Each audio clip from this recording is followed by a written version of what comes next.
अजमेर जिले के भड़ियाना इलाके में सरकारी स्कूल में शिक्षकों की भारी कमी को लेकर छात्रों और ग्रामीणों का आक्रोश फूटा है। राजकीय उच्च माध्यमिक विद्यालय दूधली नाडी में छात्रों और ग्रामीणों ने विद्यालय के मुख्य गेट के पर ताला लगाकर धरना दिया, प्रदर्शन किया है। ग्रामीणों का यह कहना है कि कक्षा 12वीं तक संचालित इस स्कूल में 180 स्टूडेंट हैं, लेकिन 19 स्वीकृत पदों के मुकाबले केवल 3 शिक्षक ही कार्यरत हैं और ऐसे में बच्चों की पढ़ाई बुरी तरह से प्रभावित हो रही है।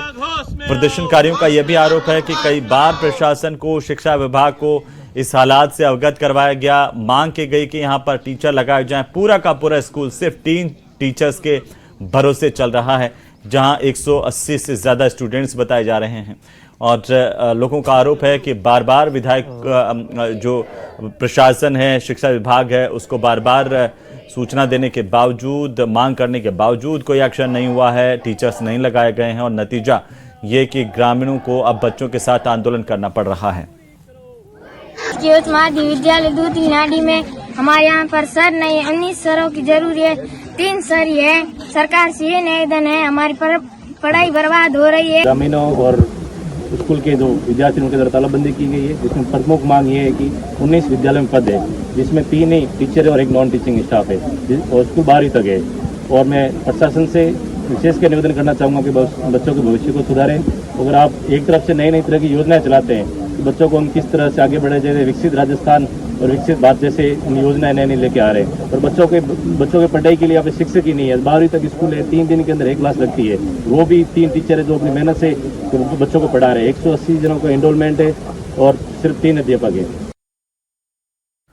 तो एजुकेशन सिटी कोटा में एक सरकारी स्कूल की जर्जर हालात ने बच्चों की सुरक्षा को लेकर बड़े सवाल खड़े कर दिए हैं। शहर के बीचों बीच स्थित ये राजकीय उच्च प्राथमिक विद्यालय कोटड़ी का भवन जो अब बदहाल हो चुका है। बारिश के दौरान यहां पर छत से पानी टपकता है, दीवारों में दरारें आ गई हैं, प्लास्टर गिरने का खतरा बना हुआ है। हालात इतने ज्यादा गंभीर हैं कि बारिश के समय स्कूल प्रबंधन को बच्चों को इन कक्षाओं से बाहर बैठाना पड़ता है ताकि किसी अनहोनी से बचा जा सके। कार्यवाहक प्राचार्य के मुताबिक भवन की स्थिति को लेकर कई बार उच्चाधिकारियों को अवगत करवाया गया, लेकिन अब तक कोई ठोस समाधान नहीं हुआ है। स्थानीय लोगों का कहना है कि शहर के बीच में ये सरकारी स्कूल, इसकी हालत चिंताजनक है। अब सवाल ये कि जिम्मेदार अधिकारी जर्जर भवन की मरम्मत कब करवाएंगे ताकि बच्चों की सुरक्षा सुनिश्चित हो सके। शिक्षा विभाग का दावा यह है कि तमाम जितने भी जर्जर भवन हैं जिनको लेकर आशंका है उनमें कक्षाएं संचालित नहीं हो रही, लेकिन ये जीती जागती तस्वीर देखिए, लापरवाही की, घोर लापरवाही की ये तस्वीर है कोटा के इलाके की। और इसे लेकर के कई गंभीर सवाल खड़े होने। छत की हालत देखिए, प्लास्टर गिर चुका है, कभी भी छत गिर सकती है, दरारें आई हुई हैं। बिल्कुल टपक रही है, पूरी खराब हो रही है, कभी भी कुछ भी टाइम गिर सकती है छत, पंखा भी।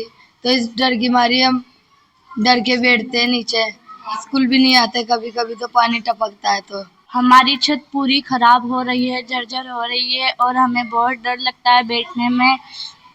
कोई भी कुछ भी हादसा हो सकता है हमारे स्कूल में, तो इसका जिम्मेदार कौन होगा?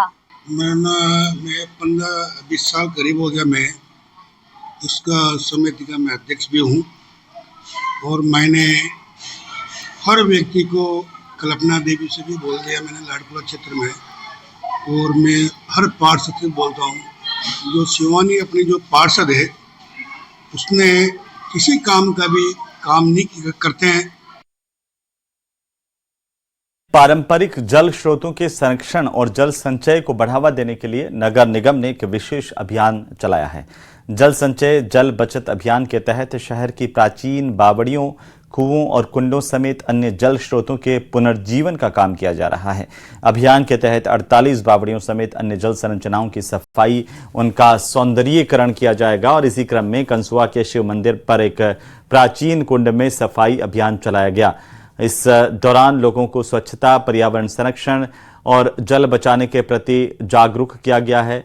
नगर निगम आयुक्त ओम प्रकाश मेहरा ने बताया कि अभियान का उद्देश्य ऐतिहासिक जल धरोहरों का संरक्षण करना, जो बारिश का जल है उसको संचयन करना, बढ़ावा देना, शहर की पारंपरिक जल संरचनाओं को फिर से उपयोगी बनाना। इसके लिए प्रत्येक बावड़ी की जिम्मेदारी अधिकारियों, तकनीकी कर्मचारियों को सौंपी गई है। बहरहाल ये तस्वीरें देखिए किस तरीके से पूरा का पूरी ये जो बावड़ी जो है वो गंदी हो रही है, लोग यहाँ पर अपना कचरा डालते हैं, क्या क्या कचरा इसमें फेंका हुआ होता है। अब इसकी सफाई निगम के कर्मचारी कर रहे हैं। लोगों से भी अपील की गई है कि इनके साथ आएं और इस सफाई अभियान में भागीदारी निभाएं। इससे पहले पूरा साफ करने का अभियान चलाया जा रहा है और इस अभियान के तहत जो कोटा शहर में पुरानी बावड़ियां है, जल स्रोत है, जिसमें एक ये हमारा कर्णेश्वर महादेव मंदिर जो कि बहुत प्राचीन मंदिर है, काफी लोगों की आस्था से जुड़ा हुआ है, इसका भी हमने आज विशेष सफाई अभियान चलाया है। इसका उद्देश्य है कि जल संरक्षण, जल संचय अभियान, यानी पुराने जो लुप्त होते जा रहे हैं हमारे कुएं, बावड़े और जल स्रोत, इनको पुनः वापस सफाई करके और इनको लोगों द्वारा अभियान के तहत ज्यादा से ज्यादा जानकारी देकर उनका उपयोग वापस शुरू हो। जल संरक्षण, जल बचत के लिए अभियान चलाया जा रहा है नगर निगम द्वारा, जिसमें प्राचीन कुएं, बावड़ी की नियमित रूप से सफाई करवाकर इस जल को उपयोगी बनाने के लिए पूरी टीम तत्पर तैयार है। हमारे एचओ साहब, हमारे मुख्य स्वास्थ्य निरीक्षक साहब और सभी नगर निगम के अधिकारियों के द्वारा ये अभियान चलाया जा रहा है। आयुक्त महोदय के सख्त निर्देश है कि भाई जहाँ भी पुरानी ऐतिहासिक बावड़ियां हैं, उन बावड़ियों का संरक्षण, जल संरक्षण पीने लायक बने, जानवर वगैरह इनका यूज करते हैं तो ऐसा पानी मतलब साफ स्वच्छ पानी हो। इसी तहत हमने आज सेक्टर नंबर 16 के शिव मंदिर अजमेर के नसीराबाद में आस्था, श्रद्धा और भक्ति का अद्भुत संगम दिखा है, जब सनातन की समाज की तरफ से भगवान जगन्नाथ की रथ यात्रा निकाली गई। यहाँ पर रथ यात्रा फ्रामजी चौक पर जीडी टावर से शुरू हुई, शहीद स्मारक, हनुमान चौक, मुख्य बाजार होते हुए ये गांधी चौक पर अग्रवाल धर्मशाला तक यहाँ पहुँची और काफ़ी संख्या में श्रद्धालु भी इस रथ यात्रा में दिखाई दिए।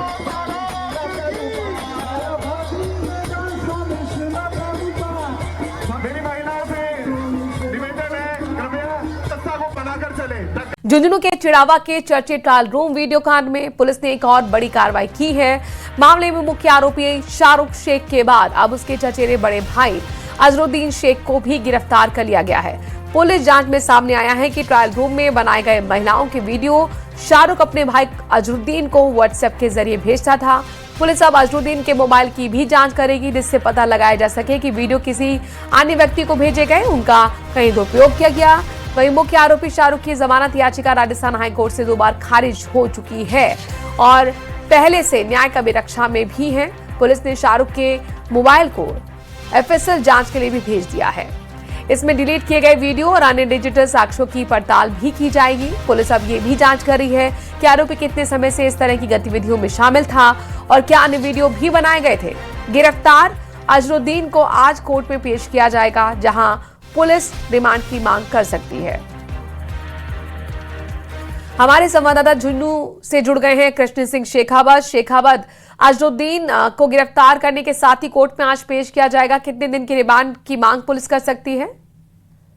जी, आपको बता दूं कि जो चिड़ावा का बहुचर्चित ट्रायल रूम वीडियो कांड है, उसमें पुलिस को एक और सफलता मिली है। पुलिस ने शाहरुख खान के जो चचेरा भाई अजरुद्दीन शेख है उसको गिरफ्तार किया है और उसको आज पुलिस है वो कोर्ट में पेश करेगी। और शाहरुख खान से पूछताछ की गई थी, उसमें सामने आया था कि जो मई और जून महीने हैं उसमें 3 से 4 वीडियो है वो अजरुद्दीन को भेजे गए थे और जो शाहरुख खान का मोबाइल जब्त किया गया था वो एफएसएल जांच के लिए जयपुर भेजा गया है। वहां से पता लगेगा कि और किस जगह पर ये वीडियो भेजे गए हैं। वहीं पुलिस आज कोर्ट में पेश करने के बाद जो रिमांड की मांग है वो पुलिस करेगी, क्योंकि पुलिस ये पता कोशिश करेगी कि जो अजरुद्दीन के मोबाइल में जो वीडियो आए थे वो वीडियो अजरुद्दीन ने और कहां भेजे हैं। तो अब पुलिस थोड़ी देर बाद उसको चिड़ावा कोर्ट में पेश करेगी और पेश करने के बाद रिमांड की मांग है वो पुलिस द्वारा की जाएगी। जी, क्या कृष्ण अब तक पूछताछ में सामने आया है? क्या कोई नेटवर्क भी पूरा हो सकता है, ये सिर्फ ये 2 भाइयों का ही खेल था?